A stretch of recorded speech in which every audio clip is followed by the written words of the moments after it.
इस बुलेटिन के प्रायोजक हैं क्लैरिस हॉस्पिटल्स छिंदवाड़ा।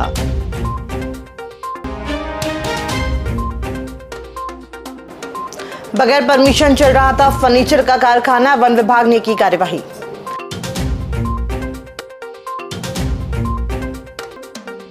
लापरवाह डॉक्टर ने लगा दी एक्सपायरी वैक्सीन, परिजन ने की शिकायत।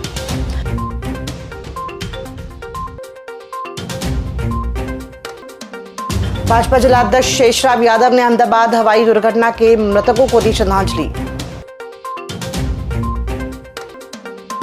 पान ठेले में लगी आग, फायर ब्रिगेड ने 1 घंटे में पाया काबू।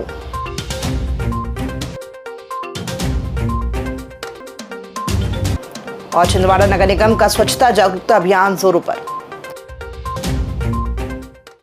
नमस्कार, आप देख रहे हैं छिंदवाड़ा लाइव और मैं हूं आपके साथ कंचन। आइए अब बढ़ते हैं खबरों की ओर। अवैध रूप से सागौन की लकड़ी से फर्नीचर बनाकर बेचने वाले कारोबारी पर वन विभाग की टीम ने कार्रवाई की है। आरोपी कारोबारी छापेमारी के बाद से पूछताछ में सहयोग नहीं कर रहा था। बावजूद इसके टीम ने उसके घर से 2 वाहनों में भरकर 2.084 घन मीटर सागौन की लकड़ी जब्त की गई है, जिसकी कीमत लाखों रुपए बताई जा रही है। हालांकि वन विभाग के अधिकारी पकड़ी गई सागौन की कीमत बताने से कतरा रहे हैं। ये पूरा मामला पश्चिम वन मंडल के सांवरी परिक्षेत्र का है। यहाँ कमलेश विश्वकर्मा पिता रामजी विश्वकर्मा अपने घर के पीछे कोठान के कोठे में बिना पंजीयन के अवैध रूप से फर्नीचर बनाने का काम कर रहा था। अवैध रूप से जंगलों से सागौन की लकड़ी सप्लायर से लेने के बाद वो इससे फर्नीचर बनाकर बेच रहा था। गुरुवार शुक्रवार की दरमियानी रात वन रक्षक मधुविराज को इस मामले की सूचना मिलने के बाद उन्होंने वन मंडलाधिकारी अमित निगम, एसडीओ विजेंद्र खोब्रागड़े और परिषद अधिकारी सावरी कीर्तिबाला गुप्ता की टीम बनाकर उड़न दस्ता के सहयोग से उक्त कार्रवाई को अंजाम दिया।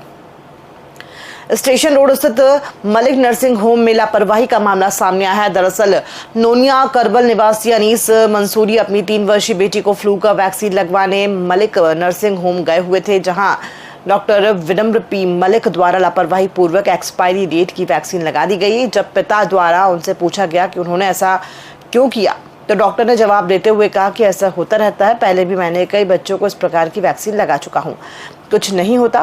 विरोध करने पर डॉक्टर विनम्र पी मलिक ने अपने लेटर पैड में लिखकर दे दिया कि अगर बच्चे को कुछ होता है तो मेरे पास लेकर आए। जिसके बाद परिजन ने कलेक्टर से शिकायत करते हुए कार्रवाई की मांग की है। उन्होंने वैक्सीन लगाने के पश्चात उसका स्टिकर डिलीवरी से निकाल कर लगा भी दिया और लगाने के पश्चात हमको घर भेज दिया। जब हमने घर आकर अपनी फाइल को पलटा कर देखे तो उसमें अप्रैल 2025 का स्टिकर लगा हुआ था। तो हमें घबराहट हुई। घबराहट होने के पश्चात हम फिर से दोबारा उनके नर्सिंग होम पे गए। नर्सिंग होम पे जाने के पश्चात वो कुछ देर बाद अपने चैम्बर पे आए और चैम्बर पे आने के पश्चात जब उनसे बातचीत हुई तो उन्होंने कहा कि इस प्रकार की एक्सपायरी डेट चलती है, 1-2 महीने चलती है। उन्होंने कहा कि यदि आपको ज़्यादा ही टेंशन हो रही तो मैं लिख कर दे देता हूँ। उन्होंने लिख कर भी दिया कि यदि बच्चे को कुछ होता तो मेरे पास लेकर आएँ। उनसे मेरा ये सवाल भी था और मैं जानना भी चाह रहा हूँ कि यदि एक्सपायरी डेट हो दवाओं में कंपनियाँ लिखती है तो वो एक्सपायरी से लिखती है। यदि कल को बच्चे को कुछ हो जाए तो इसका जिम्मेदार कौन होगा? भाजपा जिलाध्यक्ष शेषराव यादव ने भाजपा पदाधिकारियों और कार्यकर्ताओं के साथ शुक्रवार को जिला भाजपा कार्यालय में अहमदाबाद हवाई जहाज दुर्घटना के मृतकों को श्रद्धांजलि अर्पित की। भाजपा जिलाध्यक्ष शेषराव यादव ने कहा कि अहमदाबाद में एयर इंडिया के विमान दुर्घटना में बड़ी संख्या में भाई बहनों की दुखद मृत्यु बहुत ही असहनीय है और इससे हम स्तब्ध हैं। उन्होंने कहा कि मैं भारतीय जनता पार्टी की तरफ से सभी मृतकों को श्रद्धांजलि अर्पित करता हूं। इस कठिन समय में पूरा भाजपा परिवार पीड़ित परिवारों के साथ है। इस अवसर पर भाजपा जिला अध्यक्ष शेषराव यादव, भाजपा नेता विजय पांडे, संजय पटेल, अजय सक्सेना, धर्मेंद्र मिकलानी, गुरजीत सिंह, शंटी बेदी, गरिमा दामोदर, योगेंद्र राणा, दिवाकर सदारंग सहित बड़ी संख्या में भाजपा कार्यकर्ता उपस्थित रहे। बीती रात चौरई की एक दुकान में भीषण आग लगने की घटना सामने आई है। आग चौरई बस स्टैंड पर स्थित एक पान ठेले से शुरू हुई, जिसने देखते ही देखते विकराल रूप ले लिया। मौके पर मौजूद स्थानीय लोगों ने तुरंत सूझबूझ दिखाते हुए फायर ब्रिगेड को सूचना दी। दमकल वाहन मौके पर पहुंचा और कड़ी मशक्कत के बाद आग पर काबू पाया। मौके पर पहुंचे थाना प्रभारी जीएस उइके ने बताया कि आधी रात को बस स्टैंड क्षेत्र में दुकानों में आग लगने की सूचना मिली थी। तत्काल फोर्स और फायर ब्रिगेड को मौके पर भेजा गया। फायर ब्रिगेड की मदद से आग पर नियंत्रण पा लिया गया। हालांकि आग लगने का कारण स्पष्ट नहीं हो पाया है, लेकिन प्रारंभिक तौर पर इसे शॉर्ट सर्किट का मामला माना जा रहा है। नगर पालिक निगम छिंदवाड़ा एवं सिद्धि विनायक वेस्ट मैनेजमेंट की टीम द्वारा शुक्रवार को विभिन्न वार्डों में स्वच्छता और प्लास्टिक उन्मूलन को लेकर जन जागरूकता अभियान चलाया गया, जिसमें हर दुकान दस्तक अभियान, सिंगल यूज प्लास्टिक पर रोक की पहल की गई, जिसमें वार्ड क्रमांक 29 के बुधवारी बाजार और पुराना छापाखाना क्षेत्रों में व्यापारियों को सिंगल यूज प्लास्टिक के दुष्परिणाम बताया गया। टीम द्वारा दुकानदारों से आग्रह किया गया है कि वे प्लास्टिक के स्थान पर पर्यावरण अनुकूल विकल्प अपनाएं और ग्राहकों को कपड़े या जूट के थैलों का उपयोग करने के लिए प्रेरित करें।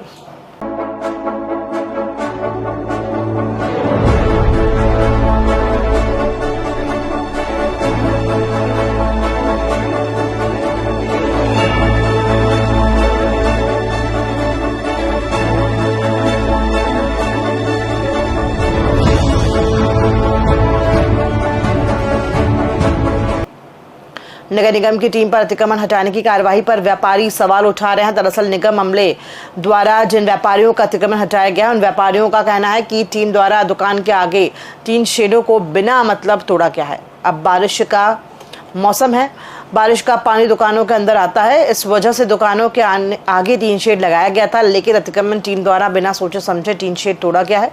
व्यापारियों का कहना है कि दुकान की शटर से 1-2 फीट टीन सिर्फ बारिश के पानी से बचाव के लिए व ग्राहकों को धूप से बचाव के लिए लगाई गई थी। प्रशासन को वो भी पसंद नहीं आया, जबकि गोलगंज व मेन रोड में हर एक व्यापारी द्वारा मनमाने अतिक्रमण किया गया है, लेकिन टीम वहां पहुंचने से घबरा रही है। राज्य निर्वाचन आयोग ने प्रदेश की नगरीय निकायों में रिक्त पार्षद पदों के लिए वर्ष 2025 के उपचुनाव की घोषणा शुक्रवार को कर दी है। इसके साथ ही जिन जिन वार्ड में चुनाव होना है, वहां आदर्श आचरण संहिता तत्काल प्रभाव से लागू कर दी गई है। आचार संहिता उपचुनाव परिणाम घोषित होने तक प्रभावशील रहेगी। बता दें कि जिले के नगर परिषद न्यूटन चिकली के वार्ड क्रमांक 4 में भी चुनाव होगा। चुनाव आयोग द्वारा जारी निर्देश अनुसार नामांकन दाखिल करने की अंतिम तिथि 23 जून रखी गई है। जिला प्रशासन व शिक्षा विभाग द्वारा शिक्षा के स्तर को सुधारने के लिए हर संभव प्रयास किए जा रहे हैं, लेकिन इसके बावजूद भी शिक्षा का स्तर सुधार नहीं पा रहा है। इसके पीछे की मुख्य वजह प्राचार्यों व शिक्षकों द्वारा अपने कार्य में बरती जा रही लापरवाही बताई जा रही है। शुक्रवार को भी शिक्षा विभाग और जनजातीय कार्य विभाग की संयुक्त समीक्षा बैठक में प्राचार्यों व शिक्षकों की लापरवाही सामने आई है। इस पर प्रभारी कलेक्टर अग्रिम कुमार द्वारा प्राचार्यों व शिक्षकों को जमकर फटकार लगाते हुए नोटिस जारी किया गया। दरअसल शुक्रवार को प्रभारी कलेक्टर अग्रिम कुमार ने शुक्रवार को शिक्षा विभाग और जनजातीय कार्य विभाग की संयुक्त समीक्षा बैठक की। बैठक में शैक्षणिक सत्र 2025-26 के कक्षा 9वीं के नामांकन की स्थिति की समीक्षा की गई। समीक्षा में पाया गया है कि जुन्नारदेव, तामिया और हर्रई विकासखंड के अंतर्गत संचालित विद्यालयों द्वारा 50% से कम नामांकन किए गए हैं, जिस पर प्रभारी कलेक्टर श्री कुमार ने नाराजगी व्यक्त की और उन्होंने संबंधित विकास खंडों के बीईओ को कारण बताओ नोटिस जारी करने के निर्देश दिए हैं। 12वीं उत्तीर्ण करने के उपरांत छात्र छात्राओं, अभिभावकों, पालक व परिजनों के सामने आगे की पढ़ाई के साथ ही रोजगारोन्मुखी विषयों के चयन की सबसे बड़ी दुविधा होती है। असमंजस होता है कि कौन सा विषय चुने और कौन सा नहीं। विद्यार्थियों व अभिभावकों की इन समस्याओं को दृष्टिगत रखते हुए कमलनाथ एवं नकुलनाथ के अथक प्रयासों व उनकी पहल पर जिला NSUI के तत्वाधान में करियर काउंसलिंग सत्र का आयोजन किया जा रहा है। आयोजित सत्र में छिंदवाड़ा संसदीय क्षेत्र के विद्यार्थियों को 20 जून दिन शुक्रवार को दोपहर 12 से 2 बजे के बीच करियर काउंसलिंग सत्र का आयोजन किया जा रहा है। जिला अस्पताल में सिक्योरिटी गार्ड के पद में पदस्थ सभी गार्डों ने समय पर वेतन न मिलने और अवकाश को लेकर के संबंध में सिविल सर्जन को ज्ञापन सौंपा और निराकरण की मांग की। कर्मचारियों ने बताया कि समय पर वेतन न मिलने से आर्थिक संकट से गुजरना पड़ रहा है। जिला अस्पताल में सिक्योरिटी गार्ड के पद में पदस्थ सभी गार्डों ने समय पर वेतन न मिलने और अवकाश को लेकर के संबंध में सिविल सर्जन को ज्ञापन सौंपा और निराकरण की मांग की। कर्मचारियों ने बताया कि समय पर वेतन न मिलने से आर्थिक संकट से गुजरना पड़ रहा है।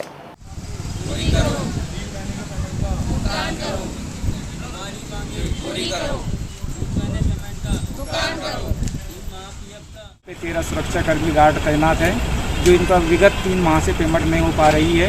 और कई बार अधिकारियों को भी बोलने के बाद भी सर लोग बोलते हैं कि भैया बजट नहीं है, ये नहीं है। छोटे से कर्मचारी तो इनका 1 माह का पेमेंट 7,000 तो दिया जाता। प्रॉपर इंदौर की है, वो पेमेंट समय पे नहीं देती। 3 माह होते हैं, उसके बाद 1 महीने का पेमेंट करते हैं, 2 महीने का पेमेंट पेंडिंग छोड़ देता है, मतलब अभी नहीं बाद में होगी। और इधर से पूरा चेक वेक चला जाता है, उसके बाद भी पेमेंट नहीं। खबरों में फिलहाल इतना ही, लीजिए इजाजत, नमस्कार।